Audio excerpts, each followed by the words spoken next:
What's going on, y'all? It's your boy Kuya. This is Nerds Rule the World, and today, super excited to have the one and only Tony Weaver Jr. On board to talk about his new book, Weirdo, that's out, available everywhere. And we also might be talking a sequel of sorts for Weirdo. So super excited. As you see, he's on the screen, Tony Weaver Jr. Tony, I'm shooting off air horns right now. You're not hearing it at the moment. It'll be in post. I don't want to deafen you. But I'm super excited to have you on, man. It's been a minute since we've seen each other in person, but I know you've been pushing this book, been doing the TED Talks, doing everything, blowing up, man. And you love to see it when it's good people. So happy for you. How are you doing today? I feel good. Any day that I get to tell stories, I consider a good one. That's my idea. I love it. I love it. So let's talk about the launch of this, where this came from. For those that may not have read it yet, the uninitiated people that we want to now grasp and see this, because I love it. And as I told you before we started getting rolling, man, I feel completely seen through this work. I was Tony Weaver Jr. As a kid. I was the weirdo. I was that guy that people are going to follow in this book, who got bullied, who was going from school to school. I was a Navy kid. My last name was Strange. So not only am I the weird geek kid, my last name was Strange. So it gave them already ammunition to make fun of me and mock me. And if you put my initials together, Patrick Michael Strange, PMS, a whole nother layer of getting that ridicule and punches to the gut. Very unfair. So when I tell you I feel seen in Weirdo. Man, that's so unfair. And you didn't even have the Doctor Strange movie to be like, no, like Stephen Strange. Like, you just had to roll with it. Yeah. So, sir, again, I love this. Can you tell me the start of this? When you first decided to put pen to pad, fingers to keyboard, and tell your story, or your kind of a personal story, or is this personal? I don't want to, also kind of proceed that, but the character's name is Tony Weaver Jr. So, can you tell me, when you decided to finally have the confidence to put your heart and life on wax? Well, it's certainly a personal story. Weirdo is a graphic novel memoir, so it is a direct retelling of my life with about 95% accuracy. There were a handful of things that got changed for the purpose of the book, but generally that what you see on the pages is the experience of my life. And I think, honestly, I did not think to tell my story.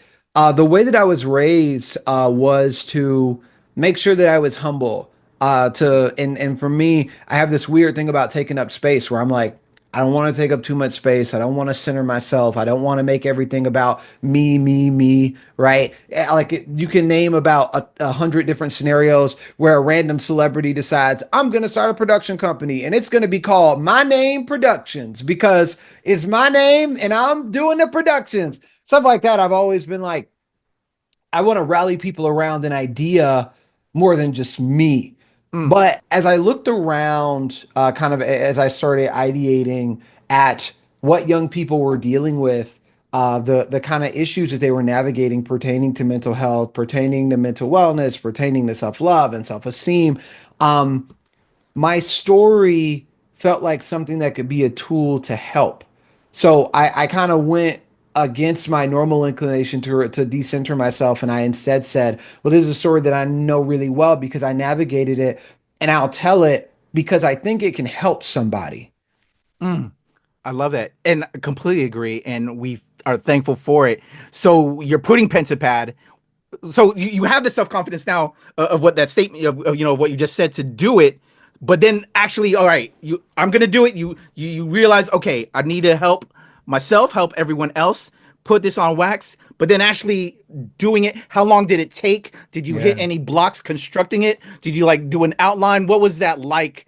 And also your family, because your family's somewhat represented in the story. Yeah. Them seeing you bring this up again and shining the light on this. So the book is called Weirdo. It's very clear that I'm not normal, right? So when I tell you about my artistic process, I need you to understand I'm not normal. This is not the norm. Any Any listener that's considering writing that hears what I'm about to say and thinks, oh, is that how it's supposed to go? No, no, it's not. Okay. So I work in a way that, like, first I outline. It took me like maybe 4 days to outline Weirdo. Like, what stories from my life should go in here? What order should I put them in? Things like that. And I took that outline and I yapped about it to everybody that would listen to me. Mm. Um, I got a little bit of feedback. I amended the outline. That's the outline that we went into the proposal with. I wrote some sample chapters for the proposal. And after the book was acquired, I went home for Thanksgiving with my parents and I was like, okay, I'm really excited about this. We finished Thanksgiving dinner. And then I told my mom, hey, I'm going to be at home because it's going to be easier to write while I'm like here. But for all intents and purposes, act like I'm not at home. I'll be back home at Christmas. It'll be done by Christmas. So I went upstairs on the after my Black Friday shopping. So we had Thanksgiving. I did my Black Friday shopping. I went upstairs, and then 3.5 weeks later, I came down for Christmas, and the book was done. So I knocked it out in a few weeks, but that's just because my outlines give me a very strong clarity of the story and what it needs. So that's generally how I work. I outline, and then once the outline is done, you give me 3 to 6 weeks, and the book is done. Okay. So were there multiple drafts, or were you Oh happy? no, I don't do that. I don't do Okay. that. I don't So like that. you were I square one off the gate. Yeah, Good. well, so like me, how do I put it?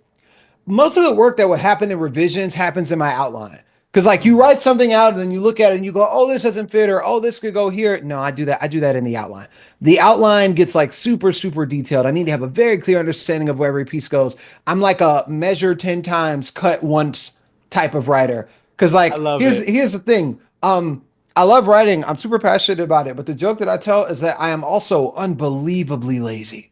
So I'm like, I'm not we're not doing like 3 or 4 rounds of revisions. If I'm writing it, I'm gonna write it one time and it's gonna be really good.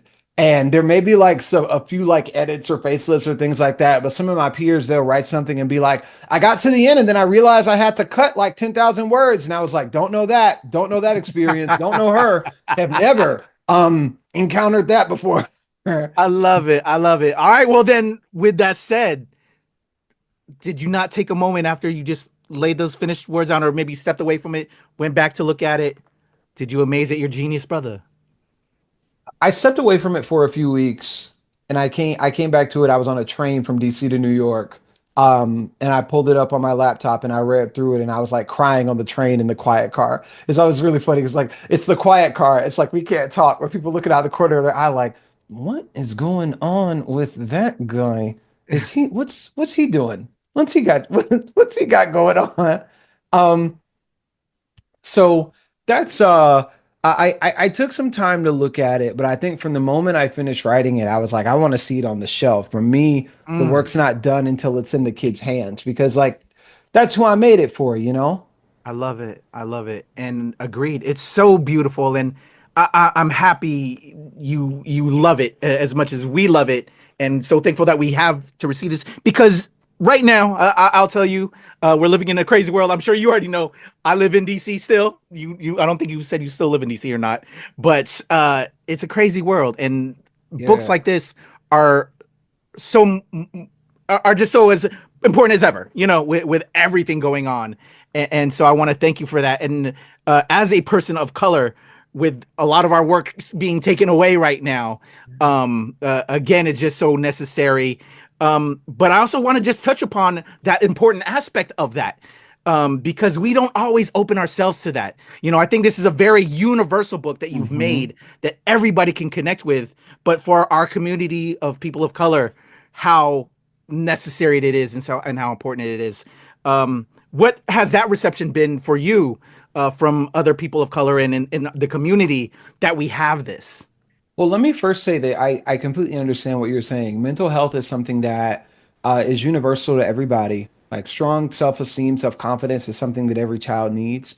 But very often, kids of color are left out of these narratives. So when making Weirdo, it was very important to me that you're going to read this book about mental health, but it's a graphic novel. So when you open it and you look at that character, that is a black boy.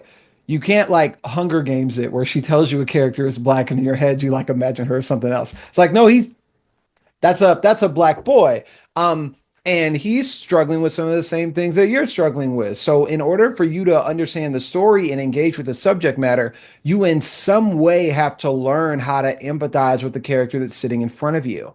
And there are a lot of communities where students never have to do that. They can go through their entire K-12 career without needing to empathize with a black character at all. And we find out about that the hard way because then a black woman ends up in Star Wars and I got to hear them yap, yap, yap and whine about it because they never developed this basic skill. So I think there's something very important that the book is doing kind of twofold. But the reception that I've seen, like from the community in Weirdo, they go to Green Trails Academy. Green Trails Academy is based on the school that I went to, Green Forest Academy, in Decatur, Georgia. And for launch week, I was in Atlanta, I was in Decatur, and I popped up at Green Trails Academy and talked to the kids. And we passed out books, and they started reading the books. And they gradually started to notice very familiar things like the hallways, the uniform policies, all those things. And they're like, "Wait, is this our school?" And I said, "I don't know. I don't know. It seems like it. It looks like it to me." So there was a lot of excitement there. But I've been to over 40 schools since the book came out, and the reception has just been overwhelmingly positive.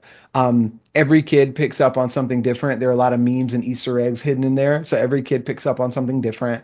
But it is humbling to hear from kids the way that this book has helped and supported them, even in ways that weren't in my plan, where I was like, I wasn't even thinking about that, but whoa.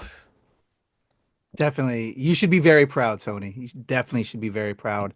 Can we talk about your collaborators? So you penned this tale, and this so beautifully illustrated. Your Yeah. words are so amazing. But when you finally, okay, you're doing this book, and now you get to see it illustrated. One of the rewards as a writer, I'm sure you feel as rewarded as well to see it brought to life by these artists. What was it like working with them, seeing it as it came along with Jess and Sin Wibowo, if I'm pronouncing that correctly?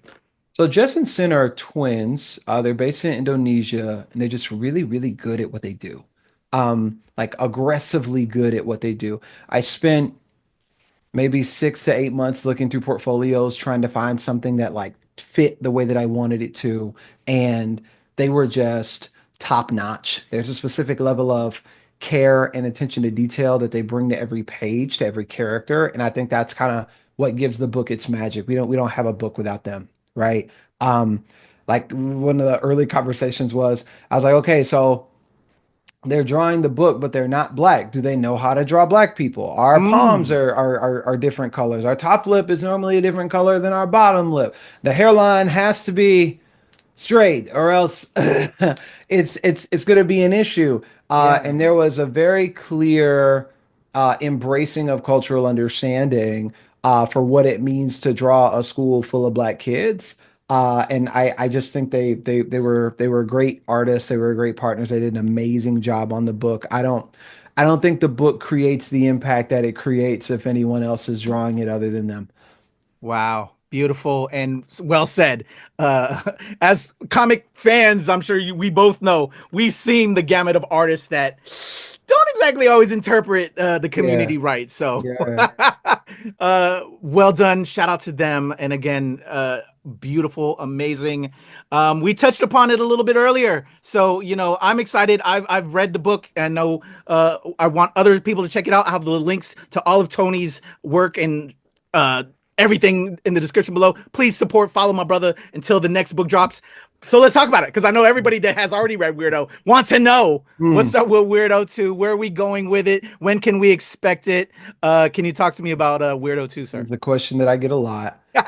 So what I can confirm is that there is a Weirdo 2. Um, Weirdo 2 has already been written. And I'm very excited to kind of return to Green Trails Academy because if I'm being frank, there was so much stuff that had to get cut from book one that I'm like, there's so much other stuff that I want to talk about. We've established this really strong rapport and group dynamic with the characters, and I'm excited to see that flourish more. Weirdo 1 was kind of my critique on how we address youth mental health.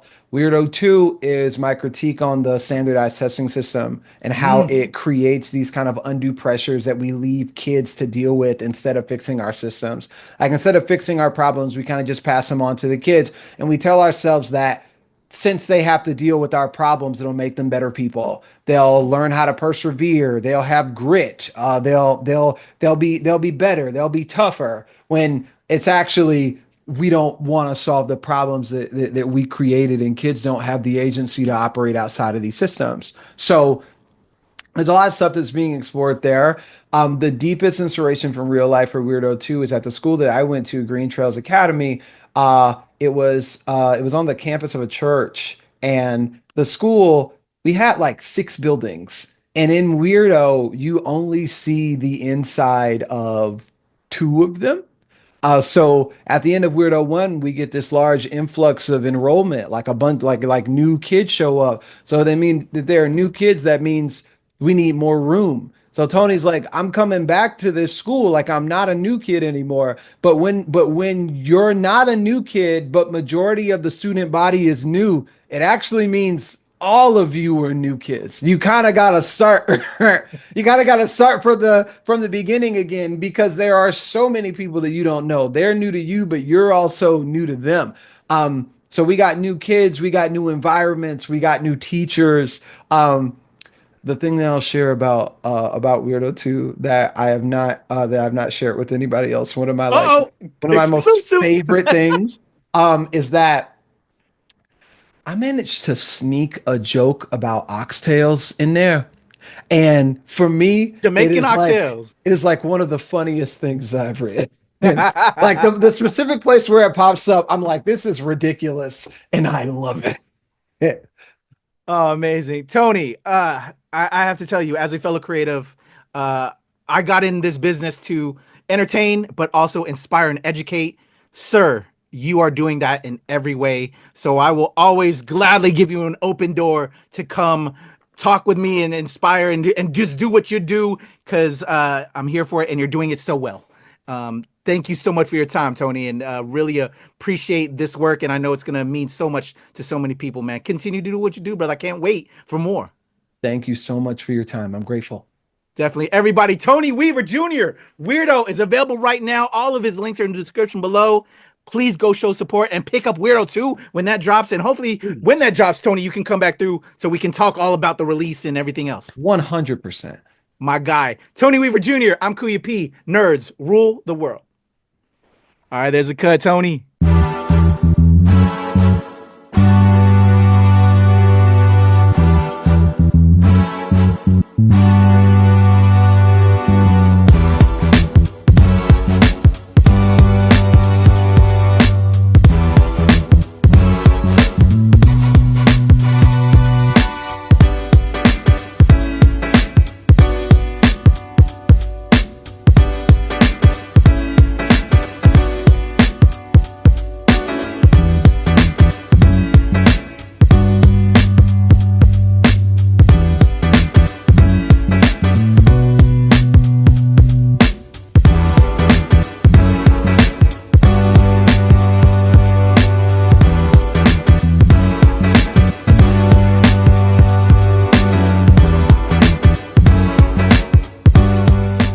Nerds rule the world. Pleasure chatting with you. Love to all my nerds who rule the world. Yeah. Nerds rule the world. Yes, we do. Thanks. Nerds rule the world. Thank you. I love the nerds ruling the world, so more power to you. Patrick, what up, man? And yes, they do. Nerds rule the world, kid. Yes, sir. Thank you.